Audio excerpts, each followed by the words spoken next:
Hello, on va faire un petit exercice d'optimisation de fonction à deux variables. On va rappeler comment déterminer un maximum ou minimum local à partir de la matrice hessienne. Donc dans un premier temps, on va rappeler ce qu'est la matrice hessienne et après, on va voir comment déterminer si le point critique est un maximum ou un minimum. C'est parti. Donc, là, on va s'attaquer à un problème d'optimisation. Donc, on considère une fonction à deux variables, qui est affichée ici, définie par f de xy égale x carré plus y au cube plus 6xy. On nous demande dans un premier temps de calculer les dérivées partielles première et seconde, dans un second temps, la hessienne et le hessien, et ensuite de résoudre le problème d'optimisation, c'est-à-dire trouver les points critiques et la nature de ces points critiques. Et donc, d'abord, on va faire des rappels de cours sur les points critiques, la hessienne, le hessien, et sur la nature des points critiques. Et c'est parti. Donc si je considère une fonction f à deux variables, évidemment, x et y, ben on appelle point critique x0, y0 un point tel que les deux dérivées partielles premières sont égales à 0. Et donc ça veut dire que j'ai des ronds f sur des ronds x au point x0, y0 qui est égal à 0, et des ronds f sur des ronds y au point x0, y0 qui doit être égal à 0. Donc j'ai mis une seconde notation, parce que, en fonction que vous soyez à la fac, en prépa, en fonction des établissements, vous pouvez avoir l'une ou l'autre des notations. Ensuite, on passe sur la hessienne, et donc, on considère toujours une fonction à deux variables, deux variables x, y, et on appelle hessienne la matrice suivante, la matrice qui est définie ici par le dérivé partiel seconde, d'accord? Et évidemment mis dans l'ordre où je les ai mises. Et le hessien, c'est rien d'autre que le déterminant de la matrice hessienne, et dont j'ai rappelé évidemment la formule, d'accord? Pour savoir si un point critique est un maximum ou minimum local, qu'est-ce que vous allez faire? Simplement, vous allez regarder le déterminant de la matrice hessienne au point x0, y0. C'est la première chose que vous allez faire. Si ce déterminant de la matrice hessienne au point x0, y0 est strictement positif et que la dérivée partielle seconde, lorsqu'on dérive deux fois par rapport à x au point x0, y0 est également strictement positif, et qu'est-ce qu'on a? Un minimum local qui est atteint en x0, y0. Et de la même manière, si le déterminant de la matrice hessienne au point x0, y0 est strictement positif, et que la dérivée partielle seconde, lorsqu'on dérive deux fois par rapport à x, est strictement négative, on a un maximum local qui est atteint en x0, y0. J'ai oublié la parenthèse, derrière le y0, vous voyez, faut la rajouter. Ensuite, si le déterminant de la matrice hessienne au point x0, y0 est strictement négatif, on a un point cell, vous avez peut-être vu dans votre cours point call, qui sera atteint en x0, y0. Vous voyez un petit peu la tête d'un point call là que j'ai mis, il n'y a pas de difficulté. C'est pourquoi on dit point de cell, parce que ça ressemble un petit peu à une selle là où se trouve le point, ni plus ni moins. Et si le déterminant est égal à 0, vous ne pourrez pas conclure. Ensuite, j'ai été un petit peu sur la convexité et la concavité, où je donne une condition suffisante, mais c'est pas une condition nécessaire et suffisante, c'est une condition suffisante évidemment. Et donc, si une fonction est convexe ou concave, on peut regarder, pour le savoir, évidemment, le déterminant de la matrice hessienne, d'accord? Le déterminant classique, en x, y, pas un point spécifique. En fait, si ce déterminant il est strictement positif, la fonction elle sera soit concave, soit convexe, d'accord? Et là, de la même manière, on va regarder la dérivée partielle seconde lorsqu'on dérive deux fois par rapport à x. Si cette dernière est positive, la fonction est convexe. Et si la fonction est convexe, le point critique est un minimum global.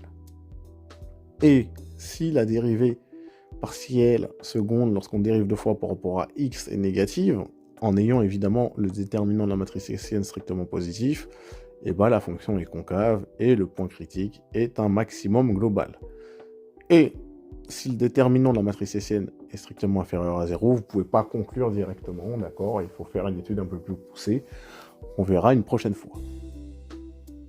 Autre moyen de vérification, pour savoir si au niveau du point critique on a un maximum local ou un minimum local, en fait, vous allez simplement chercher les valeurs propres de la matrice hessienne au point x0, y0. Si elles sont toutes strictement positives, bah, vous aurez un minimum local. Si elles sont toutes strictement négatives, vous aurez un maximum local. Et si vous avez des valeurs propres de signe contraire, vous aurez un point de sel. D'accord ?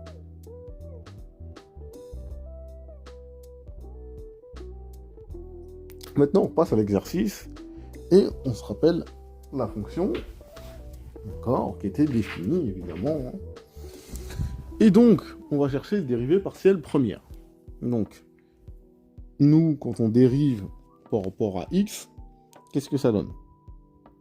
Bah, ça va être assez simple. Quand on dérive x carré par rapport à x, ça va nous donner 2x. Y au cube, si je dérive par rapport à x, c'est que je considère que y est une constante, donc ça va faire 0. Et ensuite, quand je vais dériver 6x, y, et bah évidemment, si je dérive par rapport à x, ça va me faire 6x. Donc, la dérivée partielle première, lorsqu'on dérive par rapport à x, ça me fait 2x plus 6y, pardon. Tout à l'heure, j'ai dit 6x au lieu de 6y, c'est une erreur vocale, simplement. Ensuite, je vais dériver, évidemment, cette fonction f par rapport à y en considérant x constant. Et bah ça va me donner 3y carré plus 6x. Là, maintenant, pour faire les dérivées partielles secondes, voilà, je vais toutes les faire. Donc la première dérivée partielle, je vais la dériver par rapport à x une deuxième fois. Et donc, il va me rester 2. D'accord ? Ensuite, la première dérivée partielle première, je vais la dériver par rapport à y. Qu'est-ce que je vais avoir ? Je vais avoir 6. Ensuite, voilà, j'aurai encore 6.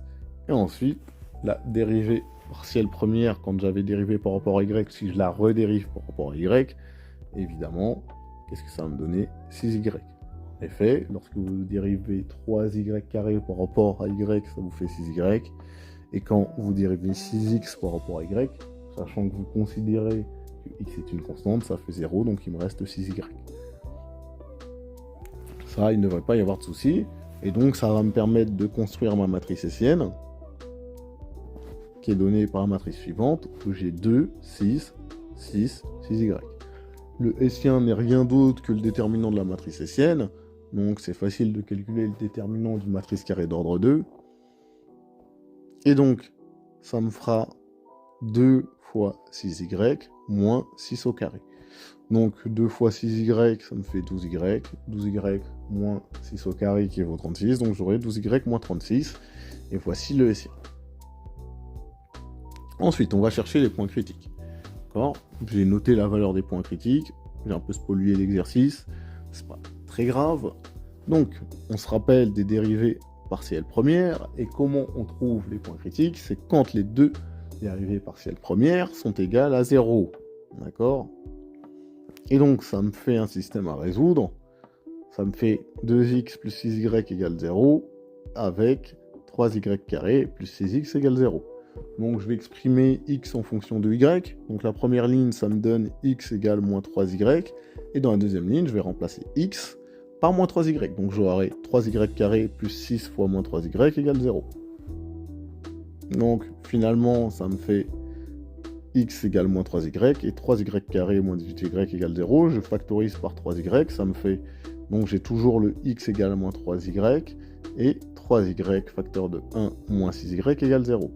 Et donc j'ai le théorème du produit nul, soit 3y égale 0, c'est-à-dire que j'ai y qui est égal à 0, soit 1 moins 6y qui est égal à 0, ça me fait que y est égal à 1 sixième. Maintenant, je dois regarder les deux cas. Si y égale 0, bah, x qui est égal à 3y, bah, ça me fait x égale moins 3 fois 0. Et donc, moins 3 fois 0, ça fait 0. D'accord ? Donc, si y égale 0, x égale 0. Et si y égale 1 sixième, bah, x, ce sera moins 3 fois 1 sixième, ça me fait moins 0,5. Ok ? Et donc, les points critiques sont le point 0, 0 et le point moins 0,5, 1 sixième. D'accord ? Donc là, j'ai mes deux points critiques, et maintenant, je vais chercher leur nature. Savoir si c'est un maximum, un minimum ou un point sel. Et ben, rappelez-vous comment on fait. Dans un premier temps, et ben, je vais regarder le déterminant de la matrice hessienne au point x0, y0. Mais là, mon x0, y0, donc mon premier point critique, c'est 0, 0. Donc, je vais remplacer x et y par 0 dans mon Hessien dans mon déterminant de la matrice hessienne. Et donc, je rappelle, donc le Hessien, d'accord, c'était 12y moins 36. Bah, si je remplace x par 0 et y par 0, d'accord, ça me fait moins 36, d'accord.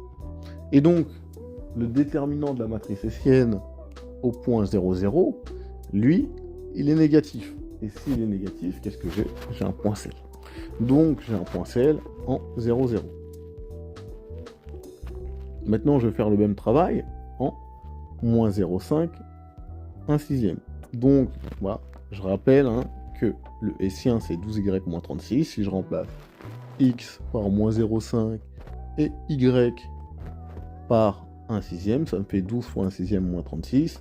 12 fois 1 sixième, tout le monde sait que ça fait 2. Et 2 moins 36, ça me fait moins 34. Et donc, pareil, c'est négatif. Et donc, au point moins 0,5, 1 sixième, j'ai également un point Cl. Et voilà,